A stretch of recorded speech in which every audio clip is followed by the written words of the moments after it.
Linda, could you just introduce yourself and tell us where you're from? My name is Linda Boudreau-Semaganis, and I'm from St. Paul de Métis in Alberta. I'm a grandmother, a great-grandmother, a cultural support in my community. I work in support with the youth and the houseless people, and I have 42 years of addictions experience of my own that I share with others to help give them a hope on the road to recovery. I'm an advocate for missing and murdered women, and I never sit still. Tell us about how you got involved with the Friendship Centers. Well, I was shipped out of my community because back in the day, if a young lady got pregnant, she wasn't patted on the head and said, "Oh, good, we're going to be a cookum." You were sent away because you didn't bring that to your home, to your family. You went away and had your baby. If you chose to raise that child, that was okay, but you did it, not the grandparents. And my baby was scooped by the 60 Scoop, and I met her when she was almost 50 years old. I looked and looked for her, but of course I had no idea where she would be or how she would look.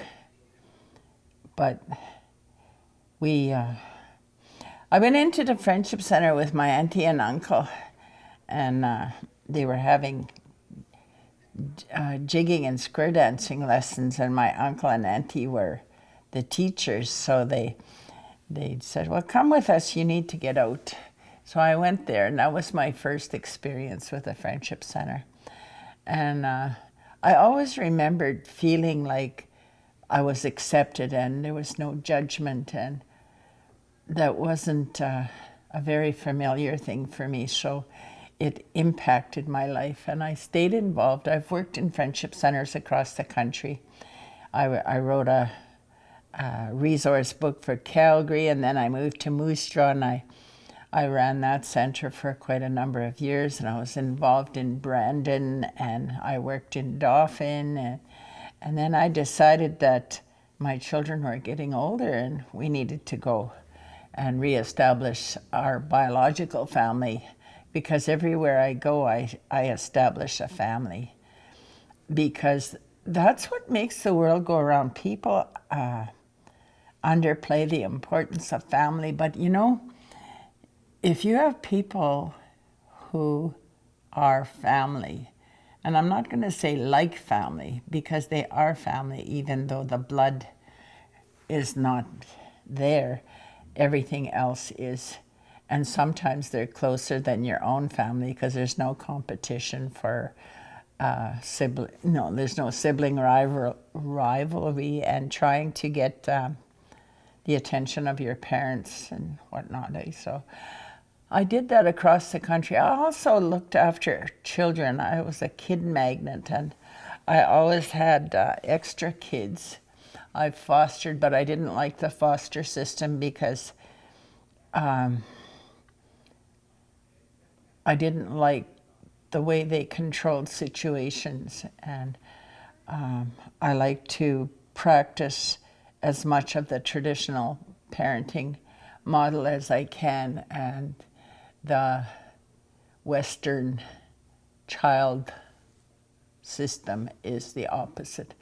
So mostly I just took in kids that needed a home for whatever time, and they became my kid. And I've got graduates, and I've got journeyman cabinet makers, and all kinds of success stories.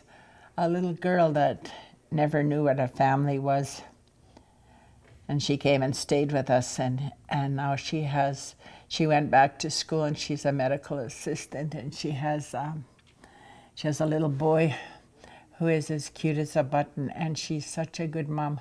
And she'd never been mothered, she said, until she came into our home. And there's no you're not real family. Everybody in my family, if you're living at my house, you're my family, and your brother and sister and whatever. That's how it is, and that's how it should be, because the original teachings tell us that the children and the elders belong to all of us.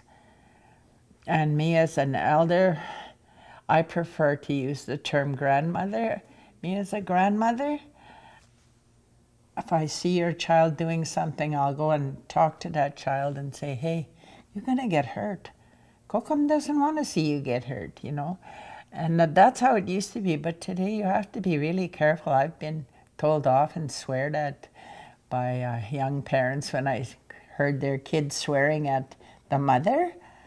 And I got attacked, so she was swearing at me. I said, no wonder the kid's got a potty mouth, and I left. But, you know, like friendship centers really develop that whole idea of family if we pay attention. And if the friendship center staff are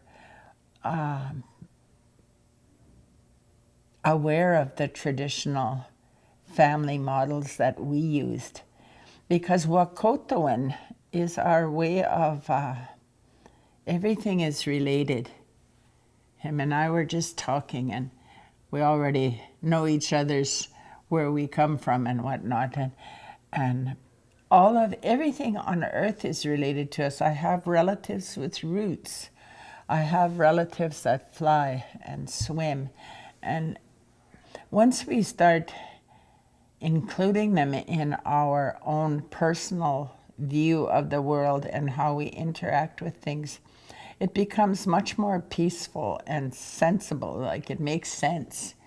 And I preach Wakotoan with the youth because so many of them feel alienated and not accepted, and they struggle with life and to feel like they're a part of something, so yeah.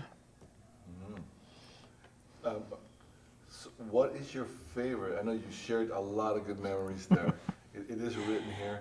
Is there a specific memory that you could say a favorite memory about your involvement with the Friendship Center? I think watching the youth develop and become a part of the movement, because it used to be, I'll probably get shot for saying it, but it used to be an all boys club. And even women, we had a hard time to be heard and validated in the movement. And once the women started, like my kokum used to tell us that there comes a place where we have to stand proud and get loud. And I use that with a lot of the movements that I work with, because we've been oppressed long enough. It's time for our voice to be heard and our presence to be known. Because if you look at women, they are a present. You wouldn't be here without a woman. So, yeah.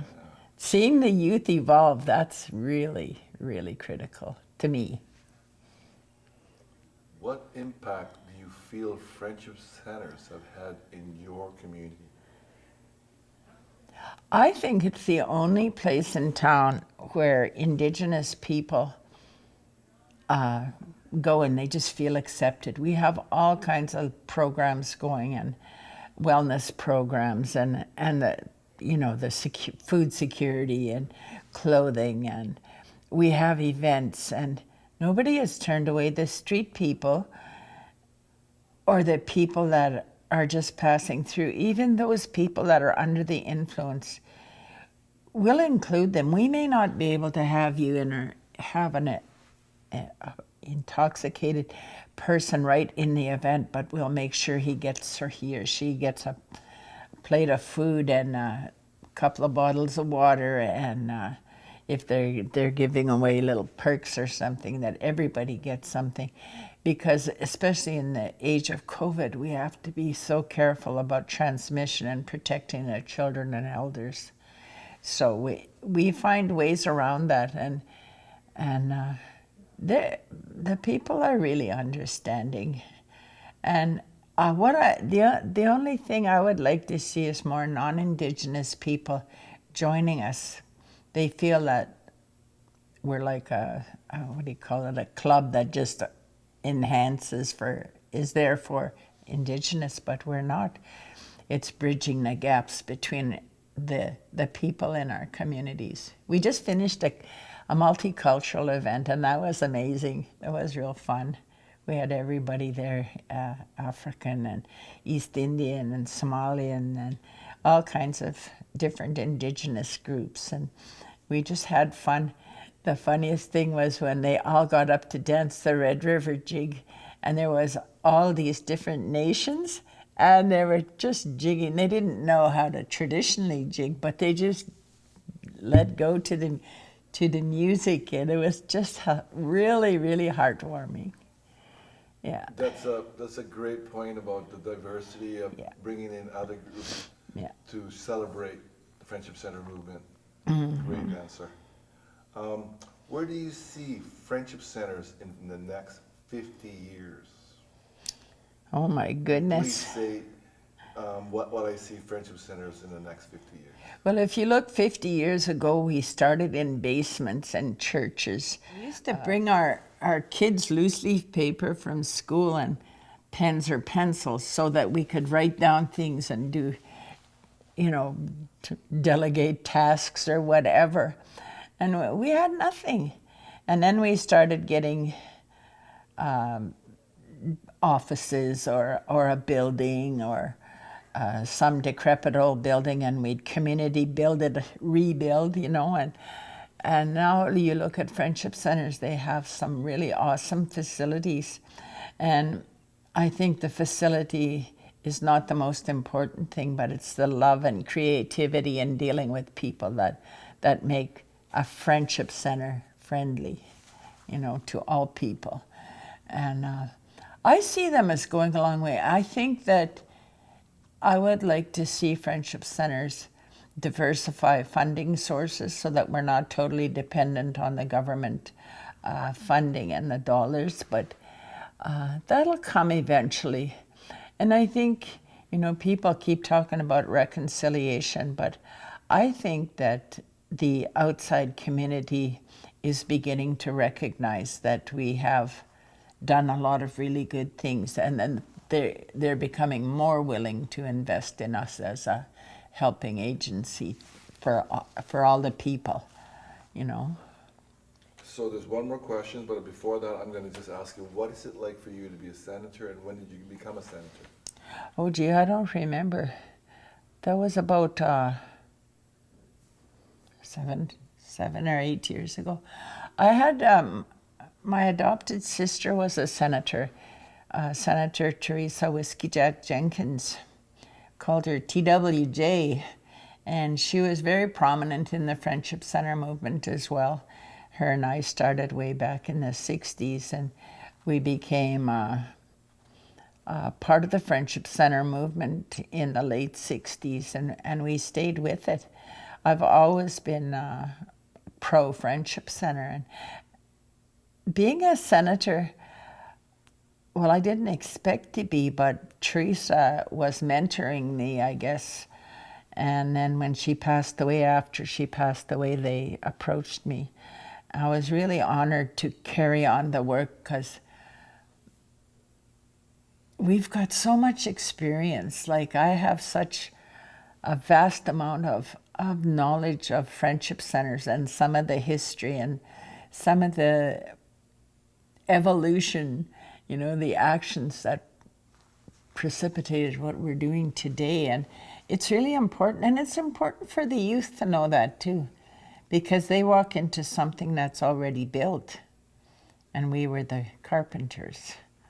So, it's really it's an honor to be a senator. And I always think of we have I don't know what you call it, like a mantra. It's like sober second thoughts. Like, they ask us to consider things that are going on, and that, so we're the sober second thoughts, so we can utilize what we know and what we've learned in order to guide and direct and whatnot. And that, to me, is a big thing. Yeah. So the last question, if you can bring back one thing that Friendship Center used to have, to offer, what would it be? And I know you answered that a few times too, so it's just reading the question. I don't know, because we still do a lot of the things that we did do. We always make sure that people are fed and accepted, and see somebody come through the door, somebody goes and talks to them. And I guess the big community dances and stuff like that, but with COVID, we haven't been able to do any gatherings. We used to take the kids to the lake, and the first children's ceremony is to put the color back in the water after winter. The wind and the ice and snow and cold steal the color from the water during the winter, and the water lays there gray and frozen. And then when it melts, it's still gray. But we used to take all the children from Head Start out, and they're given tobacco, and I teach them how to make a prayer to the water and to ask the color to come back. And as we pray, and I sing a water song, and the kids are praying in their own way, whatever it is, however they do it. And then they put their tobacco in the water, and they're given colored. We use colored beads, no blacks, but just all the colors, because the water is all color. It holds all color. And colored sticks, they're about the size of a wooden match, and you roll them in, you put them in a container with that poster paint, you know, the powder. You wet the sticks and you throw them in there, you shake them up, and then you have all colors sticks, and the kids throw them into the water like that with their prayers. And you know, the kids see the colors coming back. They see the colors. They'll say, look, Cookum, there's the colors. Look, there's diamonds. And they do see it, and even some of the teachers did. But that's what it is with ceremony. Ceremony is built on belief and faith. And those children have pure spirits, and they see the colors and the diamonds. And that, to me, is what we're all about, is enhancing the capacity of our kids to see that they can see the world whichever way they see it, and it's okay. I know it's not in here, but you usually ask this for 3 words that would describe your Friendship Center. My Friendship Center? Busy, progressive, and tolerant.